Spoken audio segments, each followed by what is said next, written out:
The volcano in Iceland has made a lot of activity tonight. Lots of lava flooding the Meradalir Valley is practically looking like a landscape on the Venus.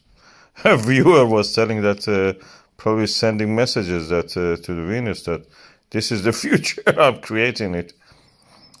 Veniforming, as they call it. Now, anyway, we have the fountains here. It's a very dynamic situation. As I predicted today, the shifting in the rocks, they're extending the crust of the earth in this area.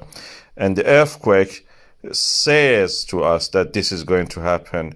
A few hours ago, I posted another video which showed that earthquake seismic activity. So the lava is rising. It's the product of the seismic activity. At the same time, when it is rising, also it creates those earthquakes also. So, and when it reaches the surface, it has a lot of waters. Don't be surprised. Volatiles are part of the earth. Earth is a big reservoir of the water itself. It's in the crystalline structure of the minerals. We have it here, you see.